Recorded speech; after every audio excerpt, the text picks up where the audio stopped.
and permanent contact between the partners. Given that various areas have affected the health sector, the consular protection, the economy, on the 2nd of March, the Croatian presidency launched the full application of the IPCR, which includes additional measures that makes it possible to make arrangements at roundtables held by the cabinet of the president with the participation of the Commission, the EEAS, relevant agencies, and experts from member states.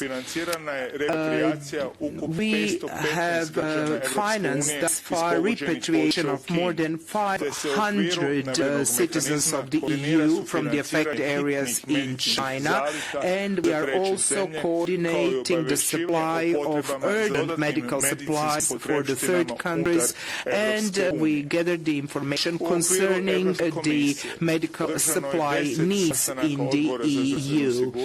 And meetings of the Health Security Committee have been held within the European Commission, which is in charge of collecting real-time situation concerning the epidemiological situation in every single member state.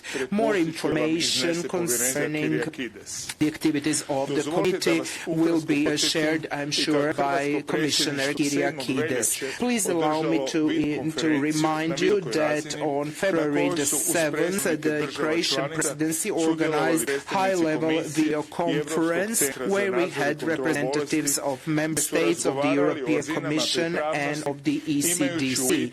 We discussed the level of preparedness given the situation as it was at that time from the perspective of public health. At the previous meeting of the EPSCO Council on February the 13th, the ministers of health exchanged views on measures taken, and with the view of supporting complementary measures in order to prepare public health protection of the citizens of the EU. The ministers of health then emphasized the need to explore the possibility of joint action of the EU in addressing challenges faced by such an unpredictable situation and possible consequences for the supply of medicines and medical devices. At that meeting, we adopted the conclusions urging member states to take necessary measures to enhance their healthcare systems and also to enhance measures related to diagnostics and treatment. And also we emphasized the importance of timely communication based on scientifically argumented information. The conclusions also invited the Commission to enhance cooperation and their support to member states in assessing the risk of this virus. The Commission can provide support to member states by reallocating various modes of support in order to make sure that sufficient medicines and medical supplies are available. Despite all the effort put into dealing with challenges brought by COVID-19, there are still significant uncertainties concerning this novel type of communicable disease. The fact is that in many member states, the vast majority of cases is caused by transmission within the country, which means that the situation has changed. The epidemiological situation has worsened, so now it is necessary to reflect on how we can prepare new measures of containment and prevention and how we can best prepare our public for the necessary reaction. In line with all this, the Croatian presidency decided to call this meeting of today. In the introduction of of the meeting. Dr. Andrea Hamann from the European Center for Disease Prevention and Control informed us about the activities of the ECDC. The deputy head of the European Medicine Agency also reported on the impact of the COVID-19 outbreak on the supply of medicines and reconfirmed that it was necessary to make a comprehensive analysis of the situation in that field. Hans Kluge, regional director of the WHO, informed us about the key findings of the WHO and expressed their preparedness to provide further support and information. In conclusion, I can say that this was an extraordinary meeting of the EPSCO Council today, held in order to assess the situation in the European Union, given that the majority of member states are affected by this disease. We are fully aware of both the individual and collective threats posed by this virus to all of the member states. The Council reiterates that the best way to protect our citizens is by stronger solidarity, cooperation and exchange of information in keeping with the commitments undertaken at the last meeting. In line with the WHO recommendations and advice of the ECDC, we are prepared to further improve collective and individual awareness of the threat posed by the new type of coronavirus, develop the new approach for preventive practices of our population, particularly the most vulnerable groups such as those that are sick or elderly. We are prepared furthermore to provide advice by member states to the population as regards travel from and to the areas at risk, whilst at the same time recognizing the right of free movement in the EU. The member states expressed their needs as concerns medical supplies and protective equipment and have been invited to make sure that use of such equipment is rational. We support the support provided thus far by the Commission, especially in the field of public health and civil protection. This cooperation will continue in order to provide comprehensive support to the efforts undertaken by individual member states. We are convinced that our joint efforts, together with those of the Commission, will contribute to lessening the impact of this disease on public health and on economic and all other aspects of life in Europe. Please have the floor. Thank you very much. Good afternoon, ladies and gentlemen. First of all, I have already thanked the Croatian presidency for calling this meeting, and I want to again stress the importance that this EPSCO meeting was held today at a critical time facing the challenge of COVID-19. When we discussed the situation with ministers at our last meeting on the 13th of February, we were speaking about then less than 50 cases in the EU member states, and it only involved 7 member states. Today we have over 4,000 cases in 24 member states, and this is a situation that continues to evolve, I would say, by the hour. We heard today also from ECDC that their trend is that of a rapid increase in the coming weeks in the member states.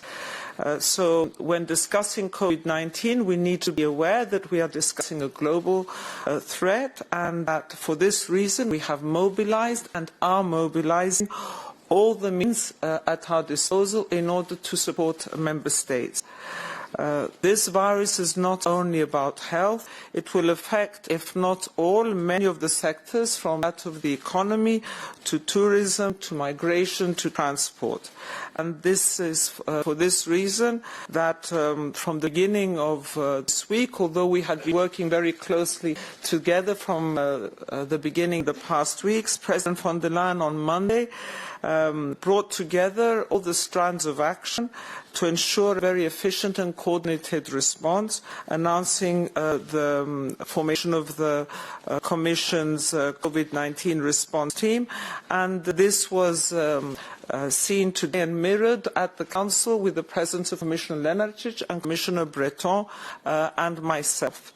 Today our discussion was mostly focused on a public health response, which is our most important response tool. The situation in the EU at this point is varied, with some member states more affected than others, and is also varied within member states. This changes rapidly, but what we all emphasize is that we cannot have a situation of one size fits all. So we need to have our the level of preparedness be appropriate according to what the guidelines are from WHO and ECDC of the situations facing the member states. We need, however, to have these preparedness plans activated. The time is now critical because we do have a very evolving situation. The spread of COVID-19 is a test of, I would say, of the resilience of our health systems. We need to ensure that there are sufficient financial and human resources made available, because we need to ensure hospital capacities, training of medical personnel and all the healthcare workforce, the availability of protective equipment, and also what we need to do in terms of protecting higher risk groups. This is exactly what we have been working toward over the last weeks. Commissioner Lenarčič would give you more details on that. But what is important, and it was a key message from us all from the beginning, but also from many of the ministers there, was this is a time for global solidarity, for solidarity within the EU member states, because only by really being shoulder to shoulder are we going to be able to manage this crisis as effectively as possible.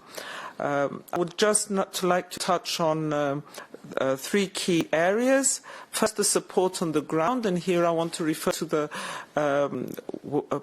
provided by the European Centre of Disease Prevention and Control, ECDC.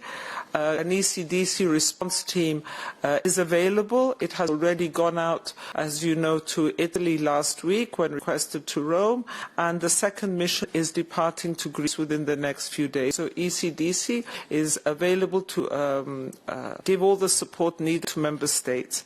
Secondly, in terms of vaccine development and treatment, the research funding has been increased with another €37.5 million for the projects already ongoing, and there are over 136 research teams across the EU working on this. This is very important because we are all aware that it is something that we need to work towards in a coordinated fashion. And lastly, in terms of the joint procurement for personal protective equipment, this was launched last week with 20 member states involved.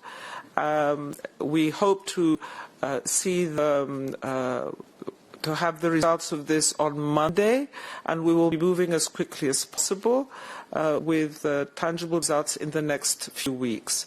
We will be looking into the possibility of further joint procurements for other medical devices in the coming days. In ending, I would like to just say 2 words.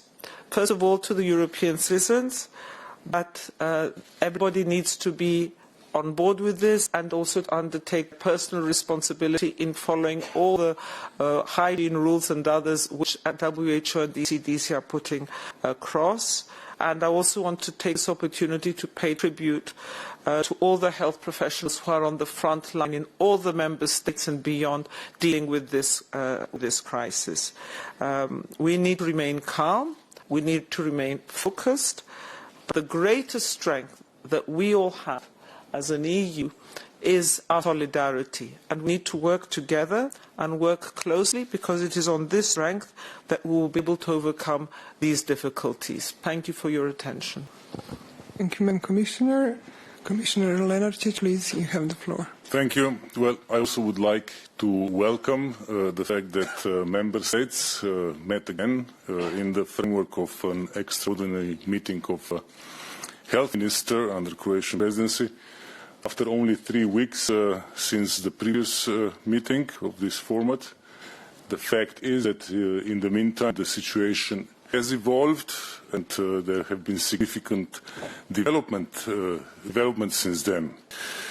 And in light of these developments, it is now a priority to focus even more strongly on the situation within the European Union and calibrate our response. I'd like to sum up the discussion that took place in 3 points.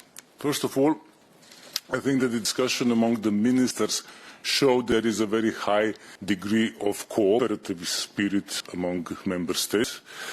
There are, of course, different measures in place in different member states and also within individual member states, but that is only natural because the situation is different in different places, and measures, we always emphasize this, the measures have to be proportionate. That means they have to be taken in light of the specific situations. This is simple common sense. At the moment, of course, as we know, Italy is being the hardest hit among EU member states by this epidemic. It is consequently taking extensive measures to tackle this situation, and I would like to emphasize that these measures need to be seen and evaluated foremost in the context of the situation at hand there. And that situation, of course, is serious. But we can also all learn valuable lessons and experience on the basis of what Italy has been doing. When we met last month, I emphasized the need to focus on putting in place intersectoral cooperation within member states, and I was glad to learn today that such a mechanism is in place everywhere, and there is also a strong attention paid to the preparedness measures for different scenarios. And this preparedness has to be enhanced still further, because simply it is more probable that what we have now in Italy will happen also elsewhere in Europe than the opposite. The Commission, of course, continues to work on all fronts. We are looking into every possible avenue to support member states. We emphasize the need for us all to work together, and we caution against isolated measures, because we do believe that we can only successfully tackle these epidemics jointly. Thirdly, and to conclude, I would also like to echo what Commissioner Kyriakides has just said. The solidarity is key. We have in the European Union various mechanisms available that allow us to deal effectively with this situation, but these mechanisms only work best if there is solidarity among member states. And that's why I called member states again to display their solidarity, to make sure that nobody is left behind in this fight, which is our common fight. Thank you. Thank you, Commissioner. The floor is now open for questions. Please mention your name and the media that you are representing. Thomas. Za ministra Beroša, Tomas Miljerina, švicarska televizija. Ovdje sam ministar na vašu For Minister Beroš Television. Tu sam. Čuli smo austrijski We have ministar heard the Austrian predložiti da se u minister budućim that sastancima he pozove suggested that in Švicarska. future Druge Switzerland zemlje should su be govorili o involved in potu such suradnje meetings as sa well. Other zemljama countries u bliskom also mentioned okruženju. necessity to cooperate with neighboring countries. Is there such a possibility, and is there such a request from Switzerland? Thank you very much for this question. We already have the cooperation with all all of these countries at the expert level, the scientific level, and obviously viruses know no boundaries, no borders. We need to pull together all of our forces. I believe that we should make this a step and invite those countries to participate in our meetings at the political level. I believe they can contribute to our discussions. However, we have to respect European legislation in this respect, but as a presidency country, we believe this would be a good idea. Thank you.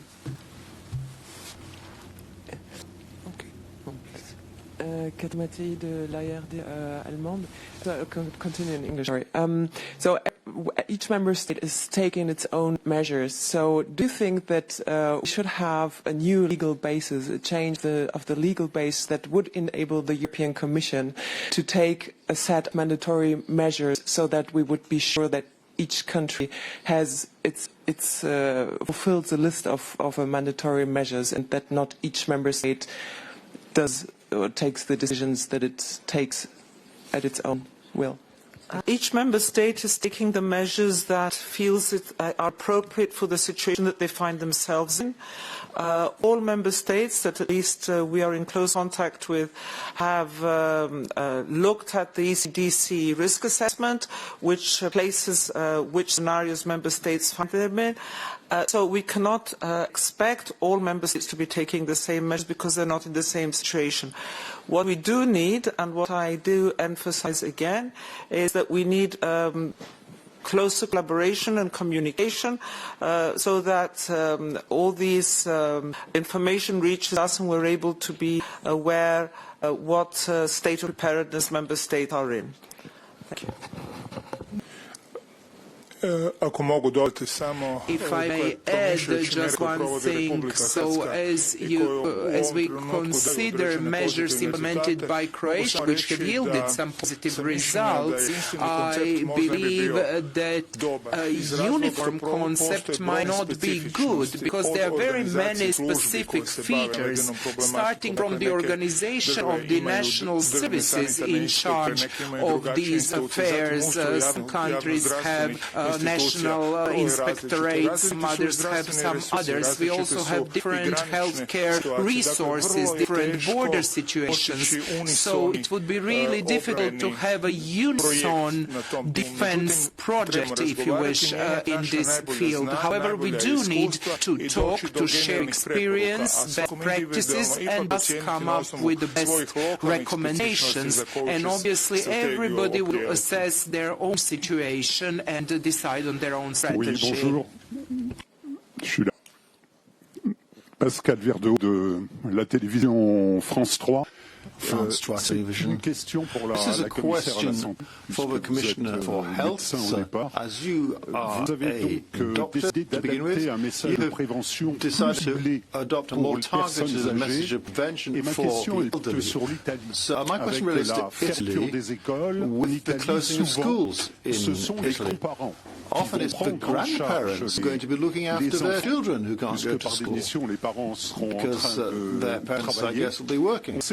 Now, we know that children are at a lower risk, but what about grandparents? Because they are part of a vulnerable degree. So I'd like to know whether the Italian Minister for Health could give you some reassurances on that point.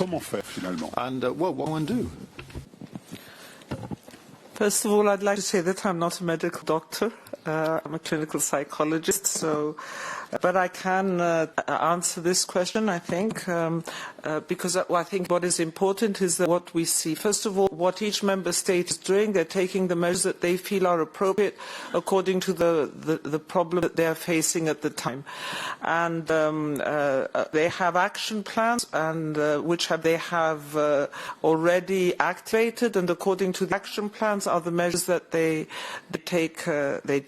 I would answer in a general way, saying that if a member state decides that they need to contain by closing schools, it does not mean that they're not taking equally effective measures to protect high-risk groups. And in fact, in the WHO and ECDC guidelines, yes, the elderly are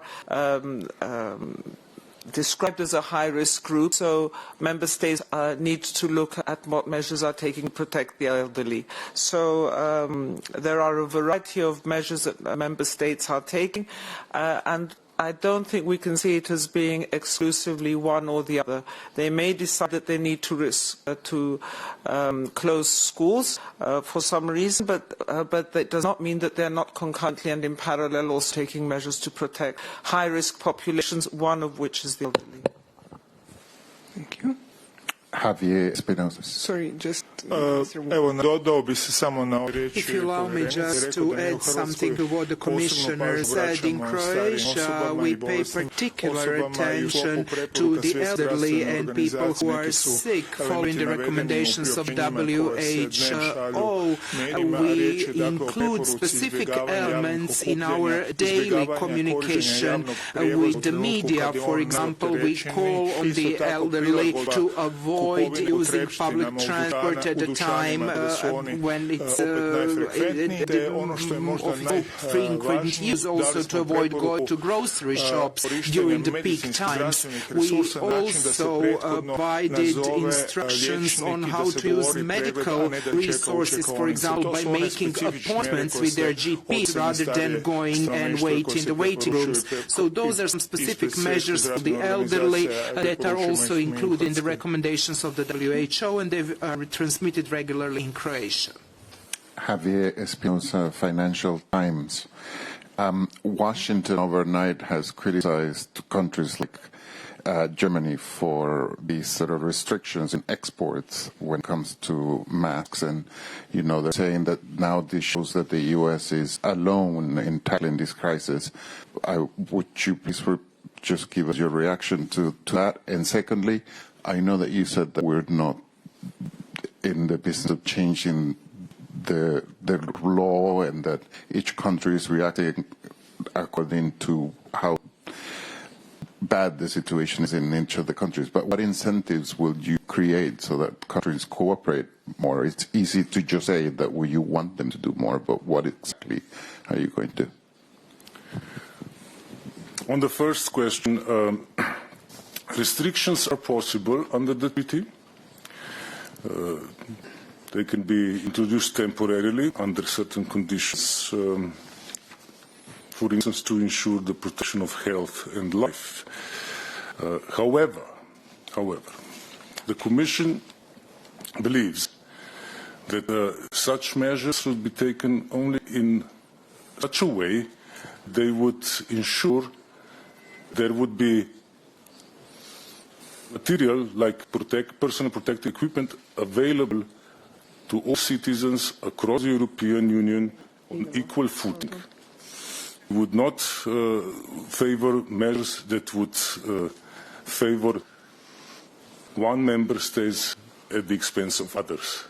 That would undermine our collective approach to this crisis, and that would not be desirable in this respect.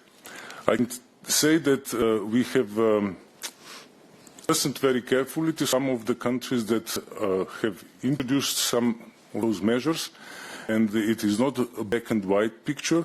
There are measures, for instance, like requisitions, that can help prevent the price hikes and can regulate the market and can help actually to provide the equipment where it's most needed, in particular to supply the medical personnel.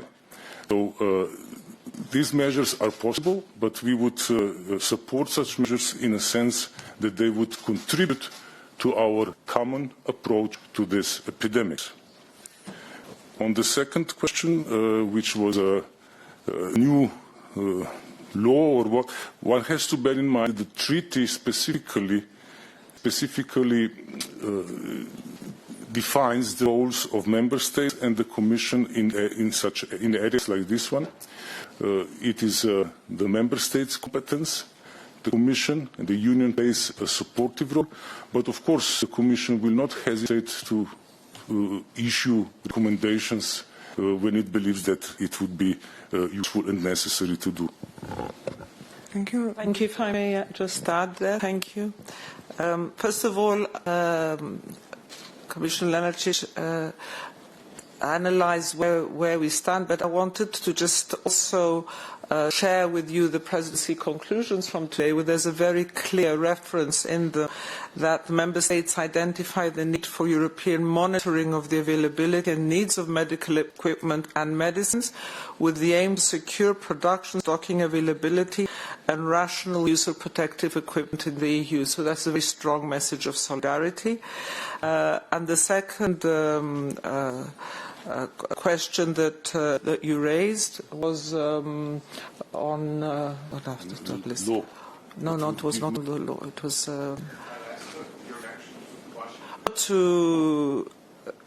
I have just answered, I think, what was decided today in presidency conclusions. Thank you. Thank you. We'll take more questions. Hans Michlopoulos for Mega TV Greece. I'd like to ask a question to Commissioner Kyriakidis. How exactly will the new developments basically affect migration, as you mentioned before? I assume it's linked to the CDC visit to Greece as well? Sorry, how was? I'm sorry, could you repeat? No, how migration will be affected, as you mentioned before, by the new developments on coronavirus?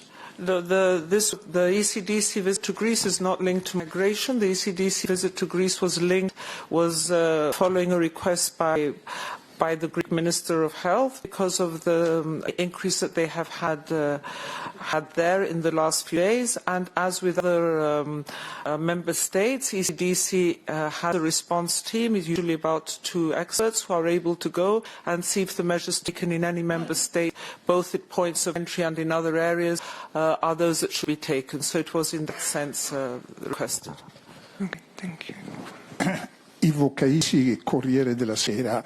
In the wording of the conclusion, you urge solidarity and cooperation among the member states, but concretely you don't do anything for the countries that don't export masks and other preventive medical equipment. So I would like to know how you do explain this to the citizen that can see a difference between the wording and the reality.